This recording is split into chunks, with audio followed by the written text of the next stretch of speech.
বিসমিল্লাহির রহমানির রহিম। সুপ্রিয় দর্শক, আমরা আবারও চলে আসলাম এসআর সিড কোম্পানির শীতকালীন একটি নতুন ভ্যারাইটি, যে শসাটা ইনশাল্লাহ আশা করি আমরা 2025 সালের শেষের দিকে বাজারজাত শুরু করবে ইনশাল্লাহ। তো মার্কেট লিডার হবে ইনশাল্লাহ, আমার যেটা ধারণা। তো আমরা এখনো পর্যন্ত এই ভ্যারাইটিটার নামটা সিলেক্ট করতে পারিনি, এখনো পর্যন্ত আমাদের কোডে আছে। তো আপনারা একটু দেখেন, আল্লাহর রহমতে আজকে গাছের বয়স 50 দিন হয়েছে অলরেডি। এখান থেকে একটা প্রথম কাটা শেষ, দ্বিতীয় কাটায়ও এই গাছটা যেটা আমি আছি এই মুহূর্তে দেখেন, একটা দুইটা তিনটা চারটা ফল অলরেডি কাটার যোগ্য। আর সাইড ব্রাঞ্চগুলো দেখেন কি পরিমাণ ফলের সম্ভাবনা আপনার আছে।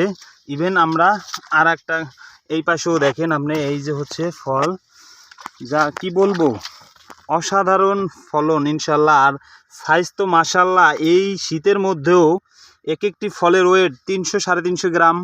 তারপরে আপনার ফলের যে কালার, আর লম্বাতে 7 থেকে 8 ইঞ্চি ইনশাল্লাহ। আমরা আমাদের বিজনেস ম্যানেজার স্যারের কাছ থেকে একটু জানবো এই ফলের বৈশিষ্ট্যটা। আমি খাচ্ছি, অসাধারণ অসাধারণ, আপনাদেরকে দেখাচ্ছি একটা ফল একদম টাইট। মানে এটার কারণ হলো এটা এত বড় একটা ফল, ভিতরে বিচি দেখেন অবস্থা।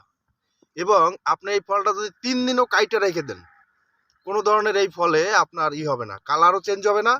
আর হচ্ছে অনেক ফল এরকম পাঞ্চ করে, এই পাঞ্চ হবে না, পাঞ্চ হওয়ার সুযোগ নেই, কারণ পুরোটাই টাইট।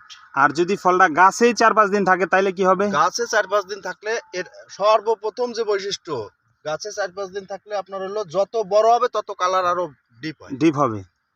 মানে অনেক কোম্পানি বা অনেক জাতগুলো আমরা যেটা দেখছি যে শীতকালে একটু বড় হয়, বড় হওয়ার পরে আপনার ফলগুলো হলো ফ্যাকাশে হয়ে যায়। আচ্ছা দাদা, আমি আপনার কাছে একটা প্রশ্ন করব। ধরেন আজকে আমার শসার বাজার এই সপ্তাহে ধরেন 2-3 দিন আছে, বাজারটা খুব খারাপ যাচ্ছে। আমি আশা করতেছি 4-5 দিন পরে বাজারটা খুব ভালো হবে।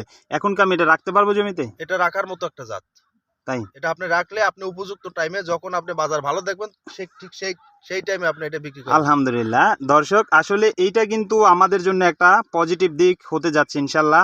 আমরা যে যাত্রার সাথে এখন আছি ইনশাল্লাহ। দাদা একটু খেয়ে আমাদেরকে স্বাদটা জানান। আপনারা জানেন এই সময় কিন্তু অনেক ফল, অনেক কোম্পানির বা অনেক বীজ আমি দেখছি আপনার তিতে হয়। এর একদম আগা পর্যন্ত খাবেন আপনি তিতে। আমি একটা শেষ করছি, আর একটা এই জিনিস।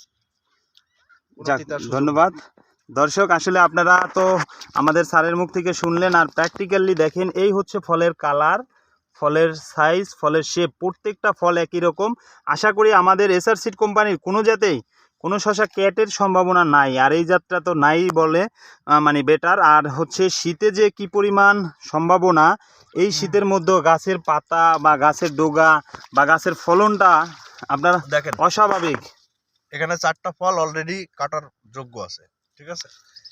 একটা একটা উপরে আছে, এই দেন সাইড ব্রাঞ্চ দেখেন, এই 1 2 3 আর এই 4 4 4 8 9 10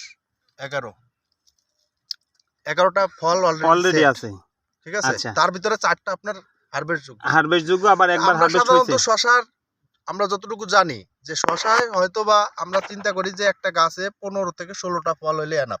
তো আমার এখানে অলরেডি এখন গাছের বয়স 50 দিনে আপনার ধরেন 10টা 12টা ফল অলরেডি আছে। এবার 4টা কাটার যোগ্য, একবার আমরা হারভেস্ট করছি এখান থেকে। ওকে, ধন্যবাদ। বাংলাদেশে শীতকালীন যারা শসা চাষ করতে চান, যারা ডিসেম্বরে, নভেম্বরে, যারা অক্টোবরে থেকে শুরু করে যারা শীতকালে শসা চাষ করবেন, আমাদের জাত বেস্ট ইনশাল্লাহ। ধন্যবাদ। আসসালামু আলাইকুম।